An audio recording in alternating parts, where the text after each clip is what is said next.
Malgré une pandémie mondiale et planète au complet, cela n'a pas empêché la présente tournoi de hockey habituelle qui nous présente dans le temps des fêtes. En direct de Edmonton, dans une bulle au Rogers Place, le tournoi est présenté pour vous et c'est aujourd'hui que le Canada jouera son premier match qualificatif à partir de 18h. C'est pourquoi nous avons décidé de vous préparer une émission d'avant-match pendant un 45 minutes.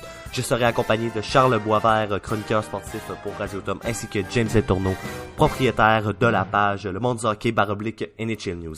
Assisez-vous bien parce qu'on vous prépare tout un avant-match.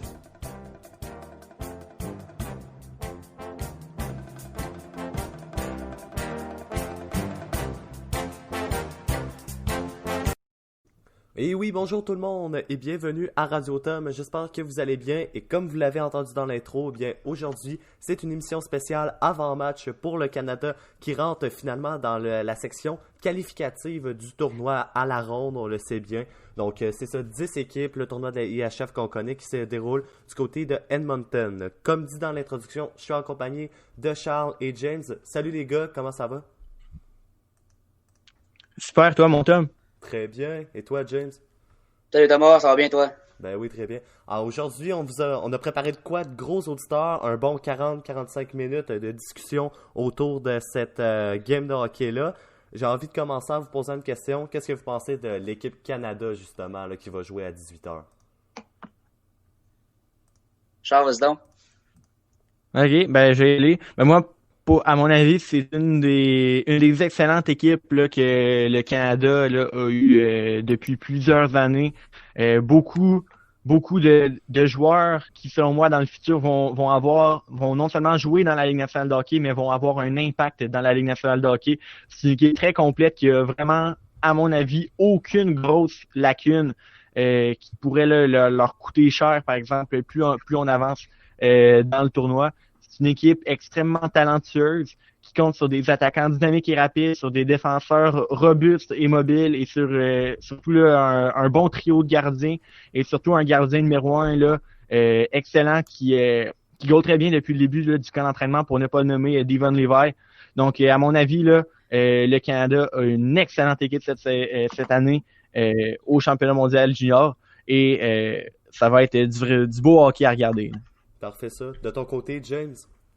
Ben, définitivement, je pense que j'ai pas le choix d'y aller dans le même sens que Charles. Écoute, l'équipe Canada Junior, c'est 19 choix de première ronde, si on enlève Kirby Dack qui est pas là. Lui qui était blessé, il faut le dire. Écoute, avec lui, là, les partisans étaient excités de le voir. Certains pensaient même le voir comme MVP, joueur le plus utile dans ce tournoi-là pour l'équipe Canada. Il est pas là, blessé, on le sait. Ben écoute, je regarde l'alignement, il n'y a pas de trou. On a une très, très grosse profondeur, c'est incroyable. Écoute, on avait Jack Quinn, qui là, il a monté sur un troisième trio, mais qui sur certains trios d'André Tourigny, il était même un 13e attaquant une fois de temps en temps. Mais c'est un gars qui a marqué 50 buts sur l'an passé dans la Ligue junior de l'Ontario. Okay. La profondeur est incroyable. Écoute, on a un Dawson Mercer qui, pour le moment, est 13e attaquant. C'est un gars qui était là l'année passée lors de la conquête de l'or. Ça en dit long, selon moi. Puis défensivement, je pense qu'on a un top 4, voire un top 6 très, très, très solide. Le point d'interrogation avant le camp, je pense que c'était devant le filet. Mais Devon Levi répond très, très bien. On peut y donner. Écoute, il n'y a pas de trou. On a un entraîneur d'expérience, André Tourigny, il était prêt à relever le défi. Puis je pense qu'on a tout dit pour l'équipe Canada Junior. Là, ça va être du bonbon à voir aller ça pendant le championnat. Ben oui, ça doit, évidemment. Juste à... Tu sais, je suis pas un grand connaisseur de hockey. J'aime ça regarder le hockey. Je lis un petit peu là-dessus. Mais quand vous m'avez parlé de 18 ou 19 choix de première ronde, j'ai fait, OK, on a une équipe de malades. Ouais. D'après tout à fait. Puis, tu sais, avec Kirby Dack, celui-là qu'on aurait eu, lui, c'est un gars qui était capitaine puis il avait l'expérience professionnelle. Mais s'il aurait été là, on aurait eu 20 choix de première ronde. Ça aurait été tout simplement incroyable. C'est un record, évidemment. Évidemment. Il s'est blessé d'ailleurs dans le match préparatoire face à la Russie le 23 décembre. Hein? Tout à fait. En plein ça. Une séquence plutôt anodine, mais au vu de son poignet, je pense pas qu'il joue. Là. Non, c'est sûr. Je sais pas si vous avez vu circuler là, les photos de son poignet sur les médias sociaux, là, mais c'est vraiment pas beau à voir. Et âme sensible, s'abstenir. Non, j'ai pas vu, mais en tout cas, de ce que j'ai entendu dire, c'est que c'est quelque chose. Oh oui. Ouais. Je vais aller voir ça sûrement après le podcast. Sinon, je vais commencer avec toi, James, vu que Charles a commencé pour l'autre question. Jusqu'à maintenant, comment tu trouves que le tournoi est organisé? Parce que c'est quand même dans une bulle, il n'y a pas de spectateurs et tout. Est-ce que malgré tout, t'aimes ça, continuer à regarder ça? Il y a quand même une ambiance de hockey malgré tout, malgré le manque de spectateurs. Tout à fait. Écoute, on avait vécu ça un petit peu dans la bulle de la Ligue nationale de hockey cet été, à Toronto et Edmonton, pas de spectateurs. C'est rendu beaucoup plus un show de télévision, si on veut. C'est parce que Justement, il n'y a pas de spectateurs dans les gradins. Les seuls spectateurs sont à la télévision. Je pense que c'est une réussite jusqu'à présent. Écoute, ça fait pas longtemps que c'est commencé, mais c'était la même chose également dans la Ligue nationale de hockey. Pour mon point de vue à moi, c'est bien réussi. Écoute, ce que j'aime, c'est que, on fait comme s'il n'y a pas de partisans, mais il y a des bruits de foule. La musique est au rendez-vous, il y a de l'ambiance quand même. On entend un petit peu plus les joueurs, les arbitres. Ça, je pense que c'est un point qu'on peut aimer. Des discussions, des fois, on les entend plus. Donc ça, moi, j'aime ça en tant que partisan de hockey, évidemment. Puis voilà, je pense que pour le moment, c'est une réussite, j'aime ça. Puis dans la bulle est étanche, là. Un exemple. Les Suédois, je pense, c'est un préposé d'équipement. Il manquait de l'équipement. Il est sorti de la bulle pour aller chercher de l'équipement. Okay. Puis quand il a voulu revenir dans la bulle, on lui a dit non, tu peux pas. Là. T'as sorti ta bulle, ben c'est bye-bye, on va voir. Là. Donc, tu sais, on est très, très, très sévère, très strict, mais je pense que justement, c'est pour le mieux du tournoi. Puis, tu sais, ils sont quasiment testés à tous les jours, là, si je me trompe pas. Donc, il n'y a pas de chance d'avoir, tu sais, oui, il peut y avoir d'autres cas, mais tu sais, ça, la Fédération internationale va gérer avec ça. Mais étant donné que c'est très étanche comme bulle, je pense que le protocole est très bien réussi. Puis, les joueurs sont en sécurité de la façon qu'ils le sont. Moi, c'est ça. J'ai vu l'Allemagne, par contre, qui ont eu 9 cas. Là. Ça n'a pas été super bien pour cette équipe-là. Ça doit pas les aider. Là. Non, définitivement. Écoute, l'Allemagne, en plus, qu'on sait que c'est pas une puissance mondiale. Une chance que Tim Stützle n'a pas été frappé par la COVID, parce que sinon, il n'y aurait pas eu grand-chose à regarder du côté de l'Allemagne. C'est leur joueur, là, qui, il faut le rappeler, Tim Stützle, choix de 3e au total, là, au dernier repêchage par les sénateurs. Et d'ailleurs, connaît une bonne performance hier. Je sais pas si on va y revenir. Mais, tu sais, l'Allemagne, il manque de joueurs. Du moins, pour le début de ce tournoi, tu sais, si l'Allemagne se rend plus loin, on ne sait pas ce qui peut arriver, évidemment. Mais ils vont peut-être retrouver ces joueurs-là, au moins pour eux, ça va leur donner une chance. Exact. Sinon, de ton côté, Charles, comment tu trouves ça, la bulle? Ah ben, au niveau de la bulle, au niveau sanitaire, sérieux, là-bas, c'est vraiment top notch. Là. On l'a vu avec la Ligue nationale, là. Aucun cas en presque 2 mois, là. Ben, en plus de 2 mois là-bas. Sérieusement, l'IHF avec Edmonton, sérieux, ça a fait un excellent travail de ce côté-là. Là où est le problème là, des cas de COVID, ben, c'est vraiment le voyagement du pays vers Edmonton. Par exemple, ben, justement, les Allemands, là, les 9 joueurs qui étaient là, sont arrivés, qui ont eu la COVID, sont arrivés là-bas. Il y avait déjà la COVID, il n'y a pas eu de transmission là-bas. Là, au direct, ils sont testés positifs, parfait, reste dans ta chambre, t'es en confinement jusqu'à telle date, puis après ça, ben, tu pourras ressortir. Fait que, sérieux, c'est strict, mais sérieusement, c'est bien fait, parce que si c'était moins strict que ça, ben peut-être que le championnat devrait être annulé à cause de trop grands cas de COVID. Là, on a eu peur au début. Là, il y a eu des cas aux États-Unis, il y a eu des cas, beaucoup de Suédois non plus n'ont pas pu voyager vers Edmonton, dont même la Suède là, qui ont perdu leur entraîneur-chef justement parce qu'il y avait il avait contracté la COVID là, avant de s'en venir. Donc à Edmonton, c'est vraiment bien fait. Là où justement il y a des points négatifs, ben c'est justement dans les pays avant de s'en venir. Mais sinon, l'expérience hockey là-bas, c'est bon. Tu regardes ça à RDS, sérieusement, c'est bien fait. Oui, il n'y a pas de spectateurs, mais comme James disait, il y a de l'ambiance quand même. C'est vraiment le fun à regarder. C'est ça. Puis tu sais, si je peux me permettre de racheter là-dessus, Charles a mentionné un bon point. Les joueurs, quand ils sont arrivés, ceux qui étaient négatifs à la COVID, en fait, ben ils ont été isolés dans leur chambre. Même chose pour les journalistes, reporters qui sont là, et pour les arbitres, les officiels. Tu sais, quand ils sont arrivés, là, on a eu la chance à Boisvert Radio de s'entretenir avec Guillaume Labonté, arbitre. Mais ce qu'il disait, c'est que c'est un sacrifice à faire. Hein. Ils sont arrivés là-bas, puis il a dû passer plusieurs jours dans sa chambre d'hôtel à pas bouger. La seule chose qu'il pouvait faire, c'était aller ouvrir sa porte de chambre d'hôtel lorsqu'il recevait son repas à la porte. C'est ce qu'il nous mentionnait. Donc, tu sais, c'est un gros sacrifice, mais je pense que tout le monde est content d'être là. Puis je pense que ça peut continuer pour le mieux. Là. Puis écoute, c'est le temps des fêtes, c'est enfin du hockey. Je pense que tout le monde est bien content de ça. Ben oui, évidemment. D'ailleurs, vous avez parlé du coach de la Suède, là, qu'il n'a pas pu participer au tournoi. En ce moment, la Suède joue là, face à la République tchèque. Je peux vous dire que ça les affecte pas parce qu'ils mènent quand même 5-1. Donc, ça va bien. Ouais. Ben, ils ont une grosse équipe quand même. Là. La Suède, là, c'est une équipe qui a beaucoup de profondeur, là, notamment au niveau de la défensive. Là, plusieurs choix de très haut là, dans la LNH, là, des choix de première, deuxième ronde qui, pour la plupart d'entre eux, là, justement, vont connaître une bonne carrière. Donc, oui, ils ont été... ils se sont fait enlever, là, je pense, 7 ou 8 joueurs en plus de leur entraîneur-chef. Mais sérieusement, l'équipe suédoise, c'est une équipe à surveiller année après année. Donc, c'est une équipe qui est le fun à voir jouer, puis ça ne surprend pas qu'ils mènent contre la République tchèque présentement. Tout à fait. Ils sont déjà très, très bons. Puis il y a même eu des joueurs encore très bons également qui n'ont même pas pu se présenter à ce tournoi-là. Donc c'est une équipe qui aurait pas avoir une force de frappe encore plus grande. C'est assez impressionnant également du côté des Suédois. Ça m'amène sur la prochaine question. Vous en parlez justement des Suédois qui vont être sûrement dominants dans ce tournoi-là. Qui voyez-vous remporter le tournoi mondial? Ben, je vais y aller si ça vous dérange pas. Ben, pour moi, c'est le Canada. Oui, je suis peut-être un peu moins objectif parce que je suis moi-même un Canadien qui soutient là, l'équipe nationale, mais sérieusement là, l'équipe est tellement bonne, tellement complète. J'ai vraiment hâte de les voir jouer tantôt là. En plus contre une équipe plus faible contre l'Allemagne, on va vraiment voir vraiment l'étendue du talent de chacun des joueurs qui devraient être placés là dans des meilleures dispositions possibles pour connaître du succès. Pour moi, j'y vais avec le Canada pour la médaille d'or. Comme je l'ai dit tantôt, c'est une équipe qui a pas de faiblesse et je les vois vraiment là. Je les vois vraiment dominer ce tournoi-là. Puis ben, pour ce qui est de la Suède, c'est une équipe qui va connaître du succès en ronde préliminaire, comme on le voit là dans les dernières années. Juste pour plugger ça, là, ça fait 13 ans que la Suède n'a pas perdu un seul match en ronde préliminaire. Donc là, sûrement là, s'ils remportent le match de présentement là, contre la République tchèque, ça va monter à 53 victoires de suite en ronde préliminaire. C'est du jamais vu. Leur dernière défaite, ça remonte au 31 décembre 2006 contre les États-Unis. Mais par contre, dans toutes ces années-là, ils ont gagné une seule médaille d'or. Donc c'est vraiment dans la ronde éliminatoire là, que ça va se compliquer pour les Suédois. Puis moi, personnellement, les Suédois, je les vois remporter la médaille de bronze. Ils ont l'équipe pour se rendre loin quand même. Puis je leur fais confiance. Puis est-ce que je plug aussi l'équipe que je vois remporter la médaille d'argent tant qu'à être? Ben, tant qu'à être là-dedans, pourquoi pas? Fais-nous ton top 3. Ouais, ben c'est pas une équipe qui a connu beaucoup de succès hier à leur match hier soir, mais je vois les Américains quand même remporter là, la médaille d'argent. Donc je les vois. Ben là, c'est sûr que là, avec leur défaite contre les Russes, ça va mal, là, mais bon, avant le début du tournoi, je les voyais terminer au premier rang du groupe B. Ensuite remporter leur match de quart et de demi-finale pour se ramasser en finale contre le Canada. Je voyais le Canada gagner ce match-là. Là, les Américains, même s'ils ont moins bien joué hier, je trouve qu'ils ont connu une bonne troisième période. S'ils peuvent bâtir là-dessus pour le reste du tournoi, je pense que ça va être une équipe là, vraiment à surveiller que je vois, comme je l'ai mentionné, remporter la médaille d'argent.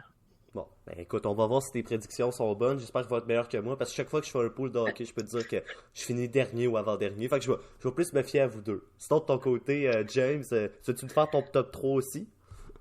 Ben oui, pourquoi pas. Bon, la médaille d'or, pour moi, c'est le Canada également. Mais attention, chose qu'il faut pas oublier, c'est les Russes. Écoute, Charles n'en a pas parlé, en fait. Mais écoute, je regarde le match qu'ils ont joué hier face aux Américains. Ils ont été très solides, bons en échec avant, ont mis des rondelles au filet. Ils ont réussi à déjouer Spencer Knight, qui a été chassé du match, faut le dire, le gardien de but des Américains, qui lui, faut le rappeler, est un choix de premier tour là, dans la Ligue nationale de hockey. Pas qu'on ait une soirée facile, chose qui est bénéfique pour eux, ils ont un très bon tandem de gardiens de but. Okay? Leur deuxième gardien de but, là, c'est Wolf. Lui aussi est excellent. Donc, pour moi, je vois les Américains gagner la bronze. Moi, je pense que les Américains vont se rendre en finale de bronze face aux Suédois et que les Américains vont l'emporter. Et en finale d'or, je vois avec une reprise de l'an dernier. Je crois que le Canada va l'emporter encore là face aux Russes. Mais justement, comme je disais, les Russes ne sont vraiment pas oubliés dans ce tournoi-là. De ce que j'ai vu d'eux présentement, très bonne équipe. On parle simplement de leur gardien de but également, Yaroslav Askarov, qui selon moi, là, si je veux me mouiller un petit peu, va être le gardien de but du tournoi là, à la fin de celui-ci. Donc voilà, je pense qu'il va tout arrêter Askarov. Tout un gardien de but, lui aussi également un choix de première ronde dans la Ligue nationale. Mais équipe Canada, même avec l'absence de Dak, mais ce que je vais apporter comme point, c'est que là, il va falloir faire attention pour l'équipe Canada. On sait que dans leur pool, c'est un petit peu plus faible. C'est la Slovaquie qu'on va affronter, l'Allemagne aujourd'hui, puis la Finlande plus tard dans le tournoi, leur donner le dernier match préparatoire. Et la Suisse. Et la Suisse, t'as raison, merci Charles. Mais rendu en ronde des médailles, lorsqu'on va affronter des puissances, étant donné qu'on va avoir joué, je veux pas qu'on prenne l'habitude de se dire, OK, c'est une équipe. Il faut vraiment pas prendre des équipes à la légère. Puis Tourigny a apporté un bon point là-dessus hier à l'entraînement après son point de presse. Il veut que son équipe joue comme s'il affrontait une puissance mondiale à tous les matchs. Puis c'est normal. Mais c'est là que ça peut faire mal. Tu sais, je veux pas que ça joue contre le Canada sur le fait de jouer dans un pool plus faible puis rentrer en ronde des médailles, qu'on affronte des puissances puis qu'on soit pas capable d'ajuster notre niveau de jeu. Mais avec le talent qu'on a, je suis pas inquiet. Donc pour moi, c'est Canada, Russie, États-Unis. C'est bon. Tu penses pas que ça va faire comme il y a 2 ans lorsqu'il s'était incliné en quart de finale face à la Finlande? J'espère que non. Très honnêtement, on s'en souvient encore de ça. Maxime Comtois qui rate son tir de pénalité, puis par la suite, le bâton brisé de Noah Dobson, et puis les Finlandais qui l'emportent in extremis en prolongation. Ben, écoute, non, moi, je pense pas. Mais encore là, le Canada va devoir faire attention. Comme je le disais, là, faut pas que ça joue contre le Canada. Écoute, il va falloir que l'équipe soit prête, mais avec André Tourigny comme chef là, de la meute, vraiment pas inquiet pour eux. C'est bon. Si je peux ajouter quelque chose. Yes, vas-y. Le championnat mondial junior, là, c'est tellement un tournoi rempli de surprises à chaque année. Hier, là, je voyais les Américains gagner, je voyais les Suisses gagner, les Russes ont gagné, les Suisses ont gagné. Sérieusement, c'est vraiment dur de prédire qu'est-ce qui va se passer. On n'est jamais à l'abri d'une surprise. Par exemple, au tournoi là qui avait lieu à Montréal et à Toronto en 2015, je sais pas si un de vous se rappelle du gardien slovaque Denis Godla. Ce gardien-là avait mené la Slovaquie vers la médaille de bronze. Sérieusement, la Slovaquie, médaille de bronze, c'est impensable là, cette année.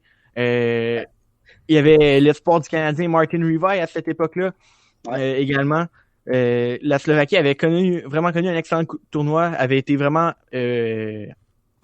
carry, si je peux utiliser le mot anglais là, par le gardien Denis Godla. Et cette année, on sait jamais là, peut-être que les Slovaques qui ont gagné leur premier match vont être capables de causer une surprise. Peut-être que ça va être les Tchèques, peut-être que ça va être les Finlandais qu'on parle pas beaucoup qui vont se rendre loin. Il y a tellement de surprises. Il y a tellement de possibles surprises qui peuvent arriver que c'est dur de prédire qui va connaître justement des excellents tournois. Puis en plus, souvent dans des tournois de même, c'est un match. Si tu perds, si tu as un mauvais match, c'est pas grave, c'est fini quand même. Fait que par exemple hier, les Américains ont vraiment connu un mauvais match. Et si par exemple ce mauvais match-là arrive dans une ronde éliminatoire, c'est bye-bye, ton tournoi est terminé, retourne à la maison. Puis même l'année dernière, le Canada avait affronté la Russie en ronde préliminaire. La Russie avait gagné 6-0. Ouais. Le Canada, on sait ce qui s'est passé par la suite. Ils ont gagné le tournoi, ils ont continué d'avancer dans le tournoi, ils n'ont pas abandonné, puis ils ont revu les Russes en finale. Donc les surprises peuvent vraiment arriver dans ce tournoi-là. C'est bon. James, tu voulais rajouter de quoi? Ben oui, puis Charles a tellement raison de mentionner que c'est un tournoi qui a son lot de rebondissements, qu'on voit tellement de surprises. Parlant de gardien slovaque, tu parlais de Godla tantôt. Hier, Simon Latkoski aurait déjà peut-être réalisé l'arrêt du tournoi. Écoute, le tournoi est encore jeune. Écoute, il a volé littéralement le joueur suisse. Puis même que, tu sais, avec le match que les Slovaques avaient connu face à la République tchèque dans leur match hors concours, je tenais pas cher de leur peau dans ce tournoi-là. Mais on a une bonne performance à contre les Suisses. Non, je sais que c'était pas deux puissances nécessairement. Mais leur gardien, qui sait, est-ce qu'il pourrait faire comme un certain Godla? Hâte de voir. Mais hier, il a vraiment été solide dans le jeu blanc de 28 arrêts. Puis justement, il a déjà réalisé potentiellement jusqu'à présent, même si le tournoi est jeune, peut-être l'arrêt du tournoi. Bon, on va voir ça. Peut-être qu'il va en avoir un plus gros, mais c'est sûr que quand tu fais un arrêt comme il a fait, ça peut l'aider. Exactement. Sinon, si on revient à la partie de ce soir avec le Canada face à l'Allemagne, quelles sont vos prédictions? Victoire, défaite? Bon, j'imagine que vous allez dire victoire avec... Même moi qui est pas le... Vous connaissez plus ça que moi. Moi, je prédis quand même une victoire, là, mais allez, qu'est-ce que vous pensez, le score final? James, yes, je vais débuter. Moi, je m'attends également à une victoire du Canada, tu l'as mentionné, mais je veux vraiment pas que le Canada, puis comme je le disais tantôt, Tourigny l'a mentionné hier à l'entraînement, même que le ton a levé pour la première fois chez l'équipe Canada Junior hier à l'entraînement. Ah ouais. Tu sais, Tourigny, le ton a levé à la pratique. Okay. Non pas parce que les joueurs étaient pas présents, mais tu sais, Tourigny veut s'assurer justement que son équipe va être à son plein potentiel là, pour le premier match face aux Allemands, qui n'est pas une puissance, qui est diminuée par 9 joueurs de cas de COVID qui sont pas là. Mais il y a un certain Tim Stützle, Samuel Dubé qui a connu un bon match hier. Ça va être des joueurs à surveiller pour l'équipe canadienne. Mais je pense que l'équipe canadienne n'aura pas trop de problèmes. Je m'attends à un match de 6-1. C'est ma prédiction pour ce soir. Ouais, 6-1. Ton côté, Charles? Moi, comme James, j'y vais avec une victoire du Canada, sans trop de surprise. C'est l'Allemagne, là. C'est pas une puissance mondiale, mais faut pas les sous-estimer. On se rappellera des Jeux olympiques de Pyeongchang, le Canada qui perd contre l'Allemagne.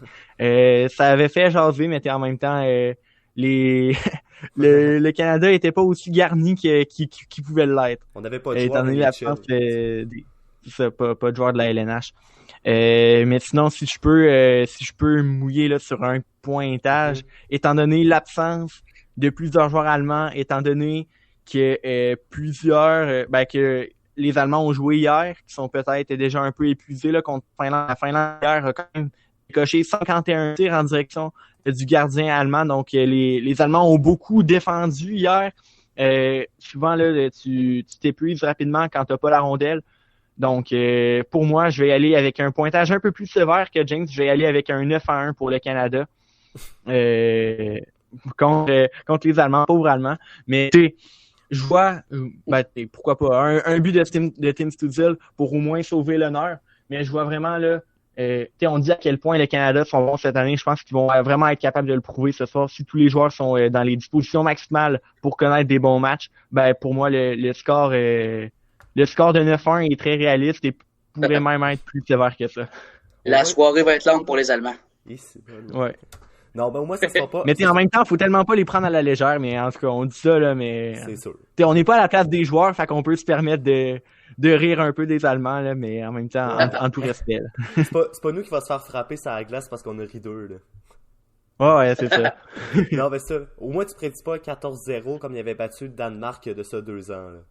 Oui, ouais, Ouais. ça c'est quelque ça. chose là. Le Canada là, on peut en trouver beaucoup là des massacres légendaires là au championnat mondial junior là. Quand t'affrontes des équipes comme l'Autriche, le Danemark, la Norvège, la Lettonie, c'est sûr que la France aussi peut-être là, c'est vraiment des potentiels massacres pour le Canada. Puis quand ça arrive, ben c'est drôle à voir. Ouais, James, tu voulais ajouter de quoi? Ouais, ben, justement, ce qu'il faut pas oublier des Allemands, par contre, c'est qu'hier, ils ont quand même joué un bon match contre les Finlandais. Oui. OK, la Finlande n'est pas une puissance autant que le Canada l'est, mais ça a fini 5-3. Quand même 3 buts qu'ils ont réussi à marquer. Un écart de 2 buts. Ils ont bien tenu leur bout, j'ai envie de dire. Puis je pense que l'entraîneur les a bien préparés, malgré qu'il manquait des joueurs. Puis Tim Studiel a joué plus de 26 minutes hier pour un attaquant dans ce match-là. Wow. Si les choses vont considérablement bien pour l'Allemagne et que c'est un match potentiellement peut-être serré, ce que je m'attends pas, mais écoute, Tim Studiel va avoir beaucoup d'action si les Allemands sont dans le coup. Écoute, il va peut-être se fatiguer un jour, mais bon, tout ça pour dire que l'entraîneur, tu sais, je trouve qu'il fait un bon boulot. Il a préparé ses joueurs pour le match contre les Finlandais. Les Finlandais, est-ce qu'ils ont pris à la légère? Eux, moi, je le sais pas. Mais écoute, hier, ils ont quand même tenu leur bout. L'entraîneur les a préparés. Et Tim Studiel a vu beaucoup d'action. Puis quand même, il a été récompensé avec un but, une passe hier. Là. Il a connu un bon match. À son niveau, Studiel doit avoir un bon cardio, fait que je suis pas trop inquiet pour lui, mais en même temps, quand tu joues à une équipe diminuée 2 matchs en 2 jours, c'est pas évident. Ouais, voilà. C'est sûr. Ah, mais vous êtes pas mal optimiste dans vos prédictions. Ben, c'est sûr, quand même 9-1, 6-1. Moi, j'y allais plus avec un 5-2. On verra qui se concrétise. On verra. Bref. Sur ça, on va changer de sujet complètement. Il y a un nouveau pays qui se joint au tournoi cette année, qui a réussi à se qualifier. Bon, parce qu'à chaque année, il y a un pays qui se fait disqualifier, mais cette année, ça n'arrivera pas en raison de la COVID. On sait, il va y avoir, même si c'est fini dernier, le pays va pouvoir revenir. Et ce nouveau pays-là, c'est l'Autriche. J'ai envie de vous entendre, les gars. Qu'est-ce que vous pensez de ce pays-là? Si tu veux y aller, James, en premier. James, je sais que tu voulais y aller, fait que vas-y. C'est ça. Pas de problème. Ben écoute, je suis content de voir les Autrichiens. C'est une bonne année pour eux de se faire voir sur la map du hockey pas professionnel, mais international plutôt. Là. Ouais. Écoute, ils sont leadés par un certain Marco Rossi. Marco Rossi, faut mentionner que oui, Alexis Lafrenière dans la Ligue canadienne de hockey l'année passée, mais c'est Marco Rossi qui a fini avec le plus grand nombre de points réunissant la LGNQ, la OHL et la WHL. C'est 120 points l'année passée. Marco Rossi, c'est tout simplement phénoménal. Voilà, il n'est pas oublié, lui, pour l'Autriche. Ça va être vraiment leur dynamo offensif. Puis le match qu'ils ont joué contre les Suisses préparatoires, là, écoute, encore là, c'est pas deux puissances, évidemment, mais lors des avantages numériques, quand il était sur la glace, on le remarquait, donc je veux vraiment le voir là, dans ce tournoi-là. Il faut qu'il réussisse à se démarquer, parce qu'il ne joue pas avec des joueurs nécessairement talentueux autour de lui, mais si lui peut ressortir du lot là, de belle façon, je pense que c'est bon justement pour son développement. Puis, comme je dis, c'est une bonne année pour les Autrichiens de se faire voir en raison qu'il y a un Marco Rossi. Tu prends une année où tu n'as aucun bon joueur, ben je me dis que c'est plate puis c'est plus difficile. Mais étant donné que tu as un bon joueur comme Rossi, je pense que justement, ça peut là, les aider dans ce sens-là. Je dirais plus joueur vedette parce que bon joueur, ça comme rabaisse un peu les autres. Là. Si tu dis t'as pas de bon joueur, c'est un peu méchant ça. Tu utilises les bons mots, Charles, t'as raison. Mais écoute, tout ça pour dire que ça va être le joueur à surveiller de leur côté. Écoute, je veux pas être méchant avec personne, mais il y en a pas vraiment d'autres, là. Je l'ai dit de cette façon-là, mais très bien, Charles. Joueur vedette, joueur étoile. Genre, exactement. C'est ça. De ton côté, Charles? Moi, du côté de l'Autriche, là, t'es comme James l'a dit, ça va être une équipe quand même intéressante à voir évoluer. C'est une équipe qu'on n'a pas beaucoup vue dans les dernières années. On a vu, je me rappelle par exemple du Danemark dans le temps de Nicolas Ehlers et Olivier Bjorkstrand qui jouaient ensemble. Ça fait des flèches pour les Noix, puis c'était le fun à voir. Aussi, certaines années là avec les Lettons, avec Zengus Girgensons entre autres, qui avaient connu là, des bonnes saisons là au championnat mondial de hockey junior. Là, l'Autriche, qui est, comme James dit, le joueur qui va recevoir l'attention dans l'équipe, c'est Marco Rossi, 9e choix au total au dernier repêchage de la LNH par le Wild du Minnesota.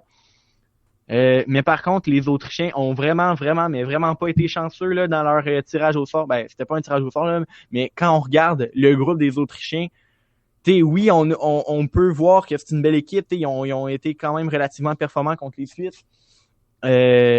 Mais quand t'es l'Autriche puis tu te ramasses dans le groupe des États-Unis, de la Suède, de la Russie puis de la République tchèque, malheureusement, je vois pas les Autrichiens gagner un match dans ce tournoi-là. Mais encore là, comme on le disait tantôt, des surprises au championnat mondial junior, ça arrive. Puis ça se pourrait que les Autrichiens réussissent là, menés par un Marco Rossi, réussissent à gagner ou au moins peut-être pas à gagner le match, mais en tout cas, au moins à laisser un bon souvenir aux téléspectateurs lors de ce championnat mondial junior à Edmonton 2021. C'est bon. James, tu veux rajouter de quoi? Ouais, ben encore là, j'ai ressorti 2 joueurs là, qui pourraient peut-être s'illustrer en compagnie de Marco Rossi. C'est Fabian Oetscheger et puis Marco Casper. Écoute, ces 2 joueurs là qui pourraient peut-être ressortir du lot, qui sont peut-être un petit peu plus talentueux que les autres. Mais sinon, c'est vraiment Marco Rossi, puis la profondeur n'est vraiment pas présente. Mais qui sait, est-ce qu'ils pourront bien se débrouiller? Dans un groupe B très fort, bon, j'en doute. Mais j'ai hâte de voir quand même comment ils vont pouvoir se démarquer. Puis comme je l'ai dit, une équipe comme ça, là, c'est souvent sur les unités spéciales que tu dois en profiter. Premièrement, tu dois être discipliné pour espérer gagner un match. Tu ne dois pas prendre de punition pour te ramasser en désavantage numérique. Sinon, les puissances mondiales vont faire mal. Là. C'est la Suède, la Russie, puis les États-Unis. Fait que tu peux pas te permettre ça. Puis en même temps, sur les avantages numériques, il faut que tu en profites. Un gars comme Marco Rossi, s'il veut que son pays ait des chances, ce qu'on en doute présentement, ben il va devoir remplir le filet, alimenter ses coéquipiers, puis justement là, d'être le rouleau compresseur de l'avantage numérique autrichien. C'est ça. On a hâte de voir les Autrichiens embarquer sur la glace. D'ailleurs, eux qui jouent leur premier match 21h30 heure de l'Est face aux États-Unis. Donc, ils vont jouer juste après le Canada. Ouais. Sinon, si on revient au Canada pour la partie qu'on veut parler aujourd'hui, c'est qui votre joueur préféré chez le Canada? Je vais commencer avec toi, Charles. Joueur préféré du côté du Canada? Honnêtement, il y a 2 joueurs que mon côté partisan va suivre là avec attention.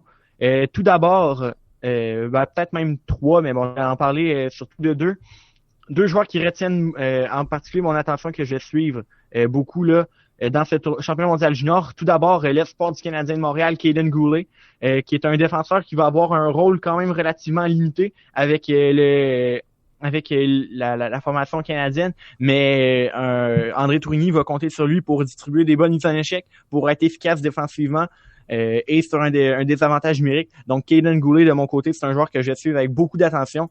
Et je sais, Thomas, toi, tu viens de Beauport, la communauté qui te suit, là, c'est surtout centré là, dans la région de la capitale nationale. Si tu avais à me demander mon joueur préféré de l'équipe Canada au championnat mondial junior 2021, j'irai avec Jacob Pelletier.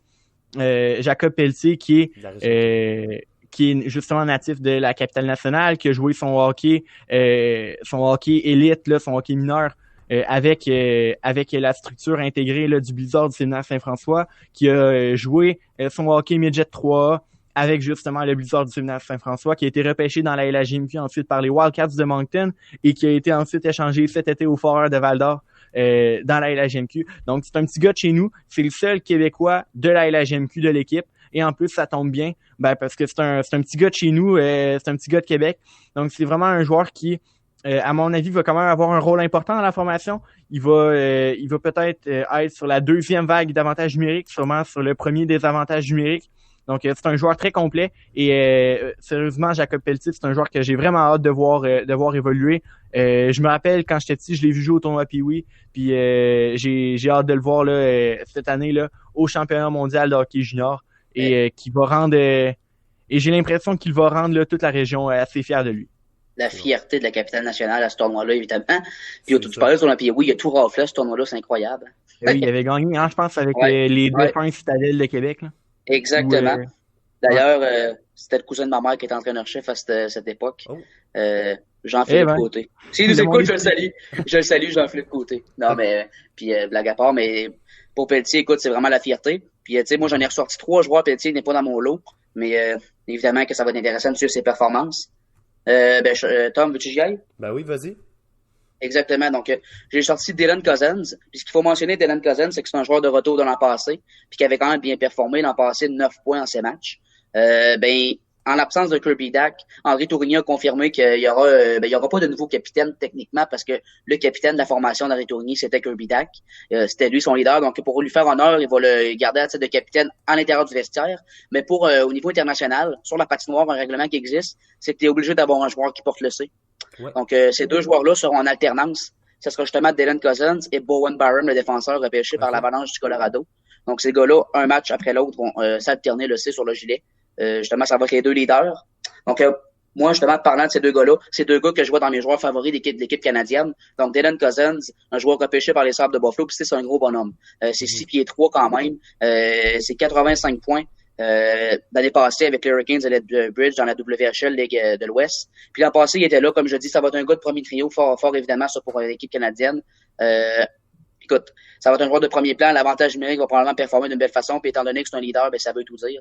Également, Bowen Byram, celui que je discutais tantôt, ben lui aussi était là l'année passée. Puis écoute, lui, il est tellement bon. L'Avalanche Colorado là, doit avoir des joueurs qui s'en viennent avec l'équipe, malgré qu'on a Girard, Makar là-bas. Mais ouf, qu'il patine bien. Il contrôle la rondelle, il bouge la rondelle, bouge ses pieds, supporte l'attaque, puis il patine vite en plus. C'est vraiment ce qui est bon. Amasse des points sur le tableau. Puis dernier joueur que j'ai ressorti, c'est Cole Perfetti. Unique raison à ça, c'est que lors de la Coupe Linka Gretzky il y a quelques années, les tirs de barrage qu'il nous avait démontrés étaient tout simplement sensationnels. À cause de son talent, ses mains, ses hand skills, là, si je me permets l'expression anglaise. Oui. Ben écoute, c'est pour ça que j'ai hâte de le voir. Évidemment, tu sais, en tir de barrage, c'est pas pareil comme en jeu à 5 contre 5, mais bon, j'ai hâte de le voir aller quand même. Donc pour moi, c'est Cousins, Perfetti et puis Bowen Byram. Parfait. Charles, il voulait ajouter de quoi? Ouais, ben, juste dire que le choix de Cole Perfetti va faire plaisir à un certain chroniqueur de Le Monde du Hockey NHL News, hein, Will Suarez-Laplante, qui, s'il est à l'écoute, on le salue, qui adore Cole Perfetti. Et juste pour compléter, là, Jacob Pelletier, j'ai omis de mentionner deux détails quand même importants. Donc, il a joué son hockey mineur avant de rentrer dans la structure intégrée du Blizzard avec l'association de hockey Québec Centre. Donc, toi, Thomas, t'es connais ayant joué là pour Beauport un certain nombre d'années. C'était pas nos meilleurs amis. Pas tes meilleurs amis? Ben, c'était moins pire que Charlebourg. Beauport-Charlebourg, ça a toujours été une grosse rivalité, mais disons que c'était physique quand on jouait contre Québec. Ouais, et aussi ajouter que c'est quand même un choix de première ronde, 26e au total par les Flames de Calgary. Et l'an passé, il aurait sûrement fait la formation, n'eût été une blessure. Donc Jacob Pelletier, c'est pas un 2 de pick. Oui, c'est un joueur qu'on aime particulièrement parce qu'il représente la région, mais c'est un joueur qui va pouvoir performer vraiment pour le Canada au cours de ce tournoi-là. Puis il va avoir un rôle intéressant, là, assez important pour l'équipe canadienne. Écoute, lorsqu'on va jouer en désavantage numérique, c'est le premier duo qu'André Tourigny aime envoyer, lui de Ryan Suzuki, le frère de Nick Suzuki du Canadien de Montréal, et puis Jacob Pelletier. Tu sais, Pelletier va se donner à 100%, corps et âme, va tout laisser sur la patinoire, chiffre après chiffre. Ça, pour moi, c'est indéniable. Puis, tu sais, c'est un gars de talent, mais c'est un gars qui travaille tellement fort, là. Il va aller, tu sais, comme je dis, il va jouer à 100%, il va se donner, il va se sacrifier pour l'équipe. S'il y a d'affaires à bloquer des lanceurs en désavantage numérique, je suis convaincu qu'il va le faire. Parfait. C'est le genre de joueur qui irait gauler s'il n'avait besoin. Ouais. Un vrai gars d'équipe. Ouais. C'est bon. Sinon, vous en avez parlé, c'est Charles qui l'a mentionné tantôt. Team Canada, il y a un seul Québécois qui fait l'équipe. Comment est-ce que vous avez réagi quand vous avez vu cette nouvelle? Il y en a deux, excuse-moi, c'est vrai. Il y en a que deux. Deux seuls Québécois dans l'équipe sur une équipe d'environ une vingtaine de joueurs. Comment est-ce que vous avez réagi face à ça? Je sais qu'il y en a qui étaient un peu offusqués, mais c'est vraiment à cause du talent. Je vais y aller si ça vous dérange pas. Ouais, vas-y. Vas-y. Le deuxième Québécois, là, parce que oui, c'est peut-être un peu normal là, que tu sois un peu perdu avec ça, là, parce que c'est compliqué un peu le deuxième Québécois. Il s'agit de Devon Levi. Dans le fond, je pense qu'il y a 4 joueurs de la LHJMQ. Là-dedans, il y en a un Québécois parce que les 3 autres proviennent des provinces maritimes, soit Justin Barron, Dawson Mercer, et l'autre, c'est... J'ai un blanc de mémoire. Et par contre, le deuxième Québécois, Devon Levi, lui, c'est un joueur qui a choisi la route des universités américaines. Okay. Donc, je vais aller je l'ai sous mes yeux là. L'équipe exacte avec laquelle il évolue présentement. Ça, il joue pour le Northeastern University dans la NCAA. Donc, c'est normal qu'il passe un peu sous le radar là des Québécois. Mais c'est quand même un joueur qui a évolué, je pense, pendant 3 ans avec les Lions du Lac-Saint-Louis au niveau Midget 3. C'est un joueur qui a de Pointe-Claire, si je ne me trompe pas, qui a quand même progressé dans la structure de Hockey Québec. Donc, c'est important là, de ne pas oublier le gardien numéro 1 là, de cette équipe canadienne, Devon Levi. Pour ce qui est du reste des Québécois, moi, de mon côté, je suis énormément déçu, surtout pour l'attaquant du Phoenix de Sherbrooke, Samuel Poulain. À mon avis, c'est un joueur qui aurait vraiment pu faire l'équipe, mais on regarde l'équipe Canada qui ont tu prends peut-être là Quinton Byfield, Kirby Dach et Dylan Cozens qui sont vraiment trois qui étaient des no-brainers là en raison de leur rang de repêchage entre autres dans la Ligue nationale de hockey et aussi de leur performance soit dans les camps d'entraînement ou justement dans leur passé avec Hockey Canada. Mais après ça, la différence entre les attaquants est tellement minime. Je pense que j'avais dit à un moment donné, tu prends peut-être les 5-6 meilleurs attaquants du Canada qui sont vraiment dans une classe vraiment à part, qui avaient déjà leur, comme on dit en anglais, un lock spot, là, qui avait vraiment leur place assurée dans l'équipe. Mais après ça, peut-être le 7e meilleur attaquant avec le 20e après qui était sur la liste en termes de meilleurs de Hockey Canada, là, la différence est vraiment minime. Donc, je comprends vraiment André Tourigny d'avoir fait les choix qui sont difficiles, là, que ce soit de couper Maverick Bourque, Hendrix Lapierre et Samuel Poulain et Xavier Simoneau également. Mais selon moi, c'est l'évaluation qu'ils ont faite, c'est l'évaluation que Tourigny a faite. Tourigny lui-même est québécois, même s'il coach en Ontario. Il est pas raciste envers les Québécois de quelconque façon. Donc moi, je pense que Hockey Canada est allé avec les choix qui pensaient être le meilleur. Moi, personnellement, j'ai pas été offusqué justement en raison là, de la grande du faible écart de talent justement entre les derniers joueurs qui ont fait l'équipe et la majorité des retranchés. Donc voilà, c'est ce que j'avais à dire là-dessus. Yes, plusieurs points à mettre à parler en fait. Le joueur que tu parlais de la Ligue d'hockey junior majeur du Québec qui te manquait tantôt, c'est le défenseur de surplis Jordan Spence. C'est ça. Ben oui. Il m'est venu en tête tout de suite après, j'ai pas eu la chance de le dire sur le coup, mais bon, en repensant bien, c'est lui. Est-ce que j'ai été offusqué de voir ça? Non, mais j'ai vu sur les réseaux sociaux que c'est quelque chose qui a fait jaser. Hein? Il y en a certains qui disaient à quand une équipe Québec au championnat mondial de hockey junior? On aurait tellement eu de bons représentants cette année, ça vaut la peine de faire promouvoir le talent québécois.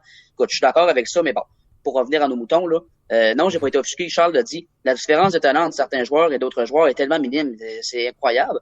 Un joueur, par contre, que je suis pas je suis un petit peu triste pour lui, c'est Poulain et Lapierre pour moi. C'est deux gars qui auraient pu faire leur place. Poulain, un gros bonhomme. Il est repêché par les Penguins de Pittsburgh en la LNH.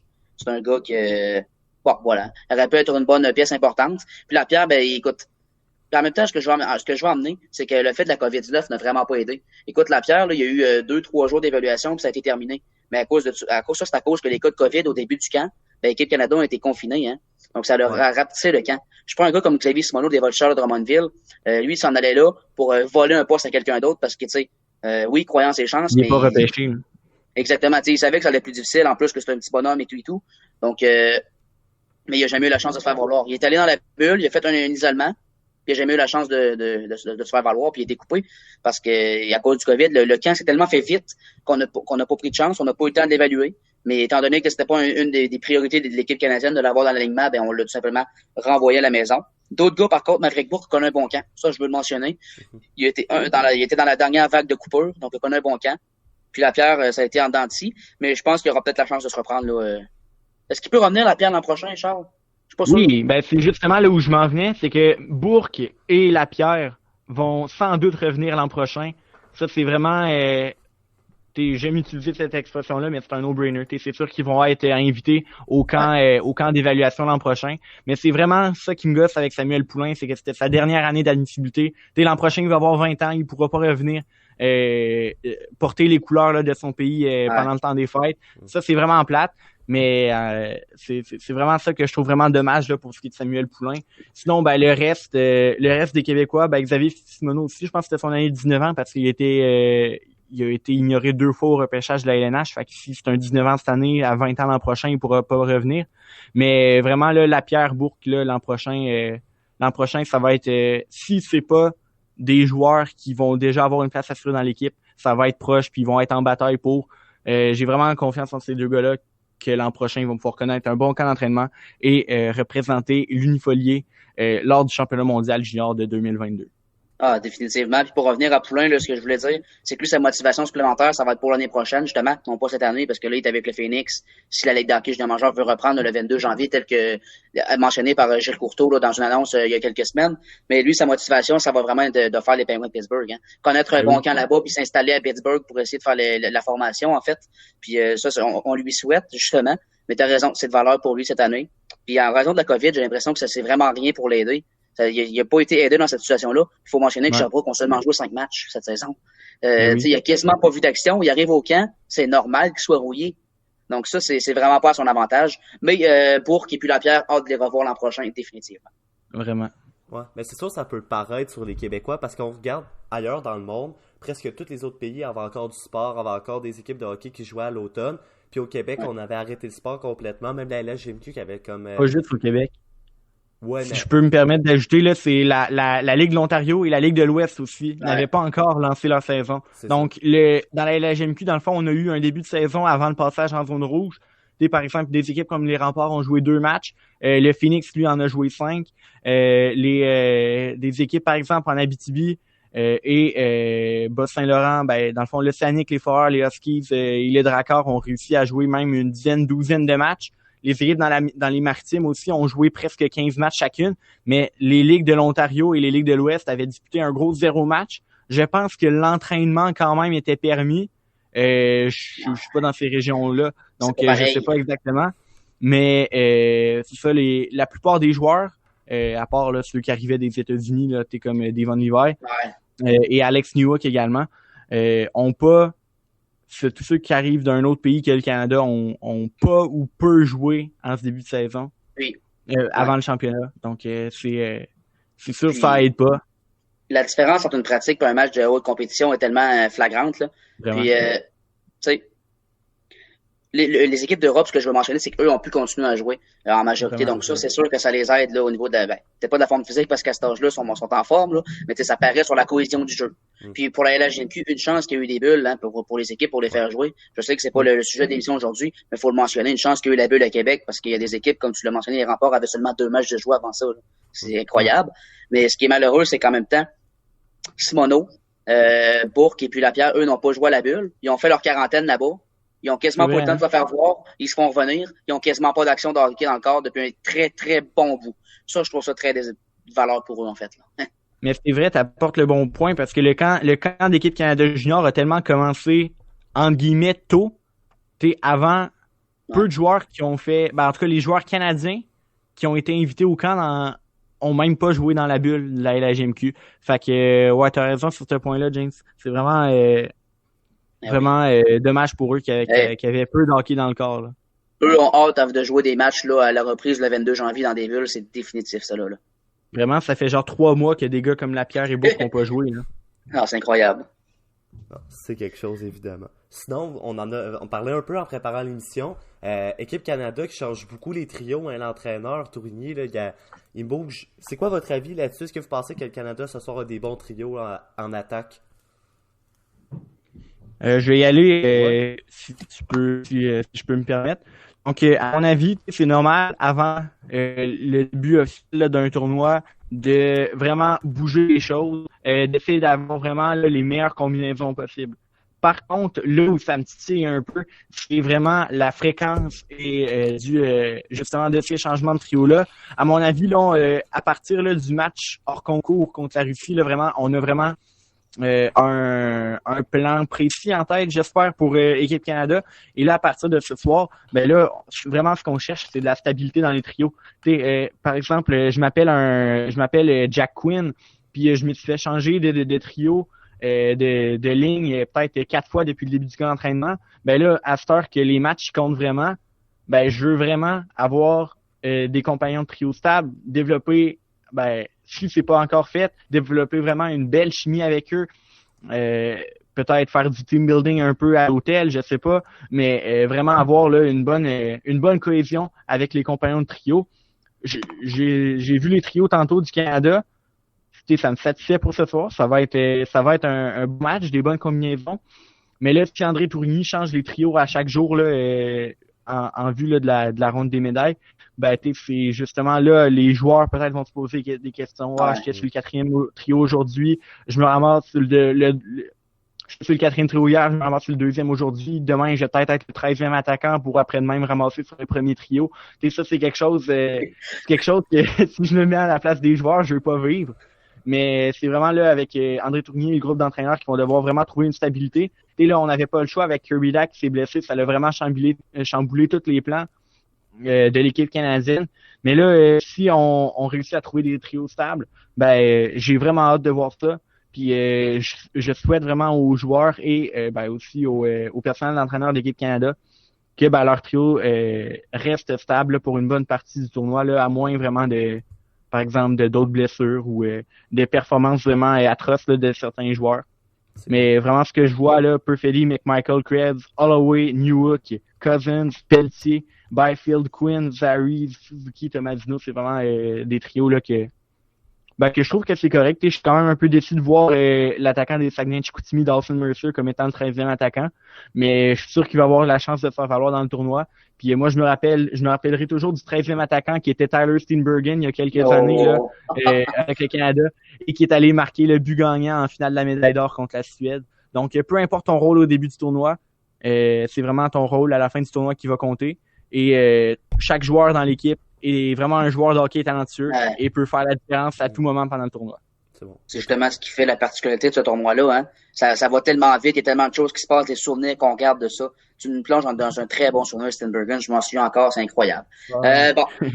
Une des raisons pour moi qui fait qu'on change les trios, c'est oui, la blessure de Kirby Dach, comme Charles l'a mentionné, mais c'est également le fait que contre les Russes, on n'a pas réussi à marquer de but provenant des attaquants.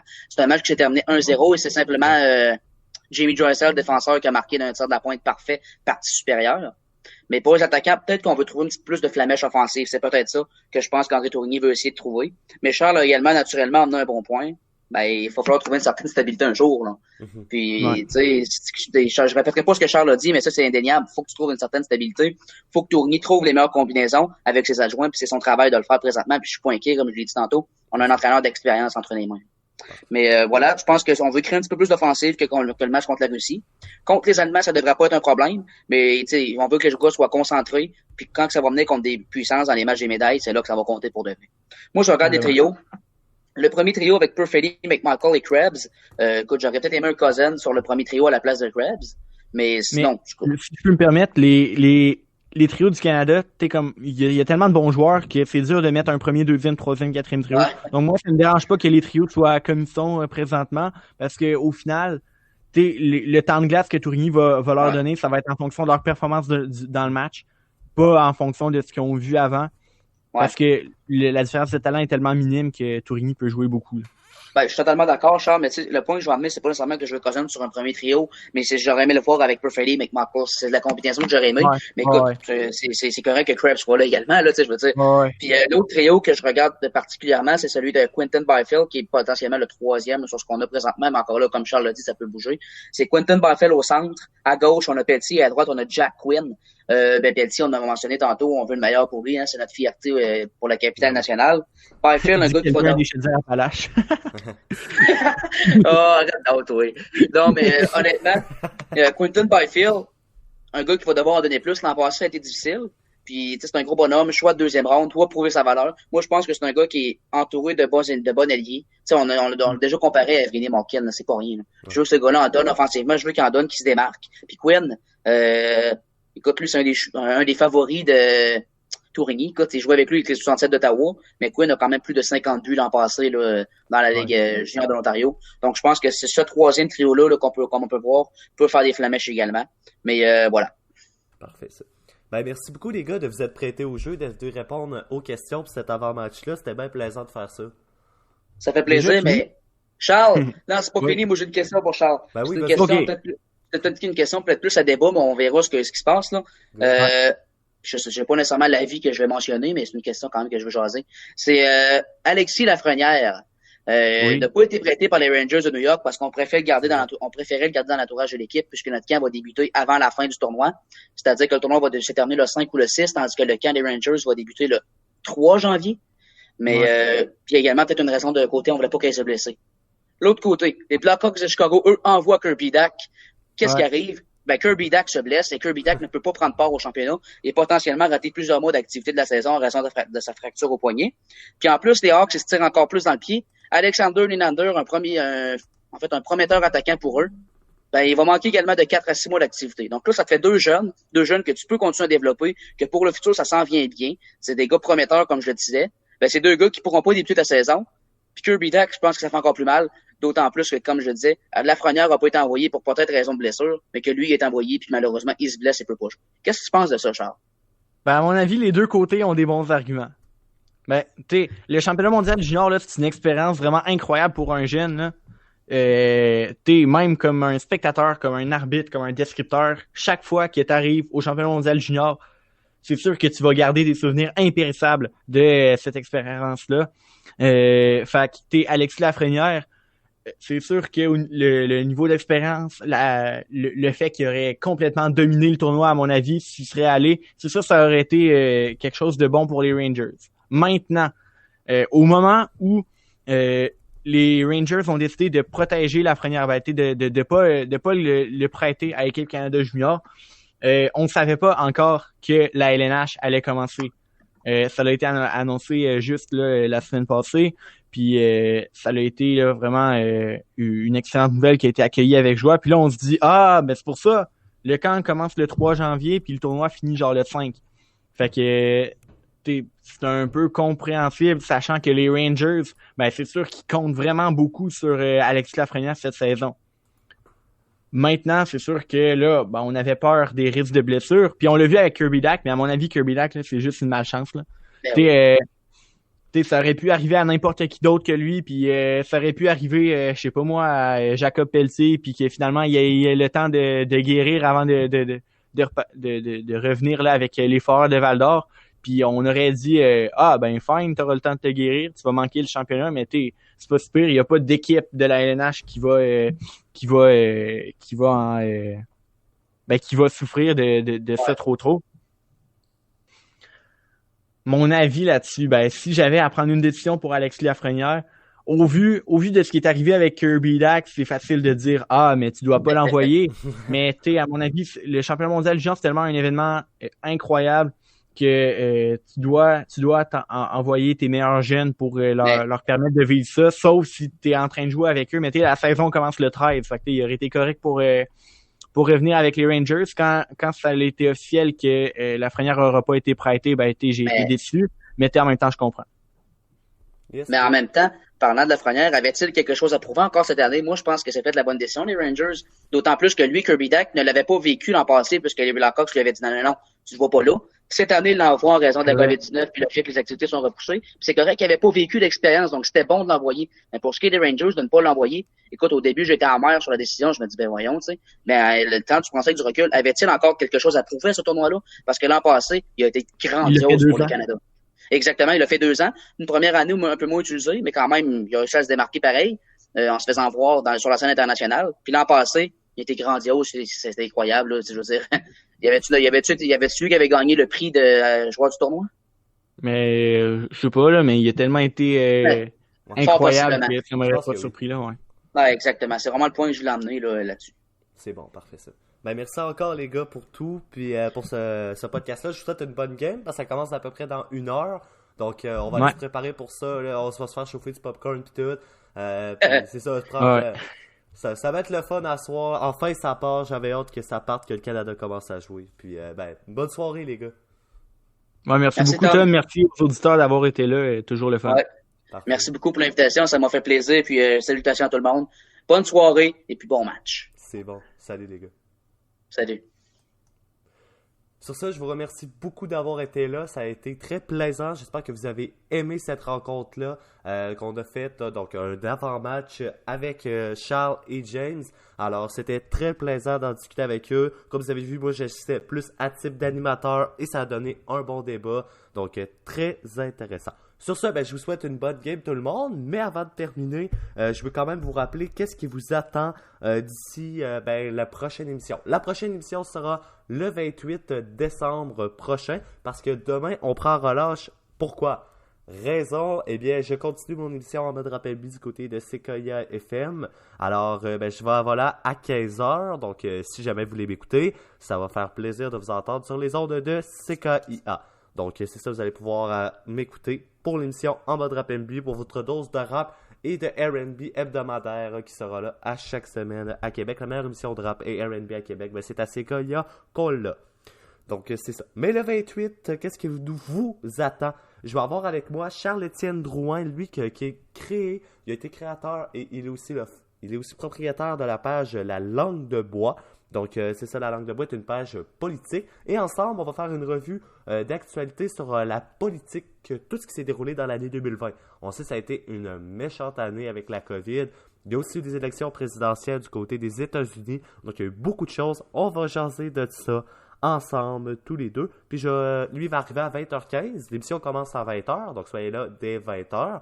Et moi, je vais être là de 20h à 20h15 pour vous accompagner, parler de sujets. Il va y avoir une petite chanson aussi qui va jouer. On va vraiment revenir un peu comme quand c'était le temps d'une quarantaine et un nouveau monde. Là, quand je vous présentais ça, ça ressemblait à ça. Donc le 28, je vais être avec Charles-Étienne pour ça. Donc, c'est ça. Sinon, je vous rappelle, le 29, on va avoir avec nous Marie-Ève Beauchemin, psychoéducatrice dans des écoles secondaires, qui va nous parler de la pandémie, comment peut-elle affecter la santé mentale de nos jeunes. Sinon, le 30, c'est à 19h. J'ai oublié de vous préciser que le 29 aussi, c'est à 20h. Mais le 30 décembre, c'est à 19h. On va faire un avant-spectacle un peu du 514 avec Antoine Girard, lui qui a déjà fait les chroniques actualité. Et tout ça, il a fait aussi la question éthique dans un nouveau monde. Et le 31, ça va être une émission spéciale fin d'année, un peu comme on a fait avec Noël hier. Alors, ça ressemble à ça. Sur ce, je vous souhaite une bonne soirée à tout le monde, un bon match, et on se dit à la prochaine.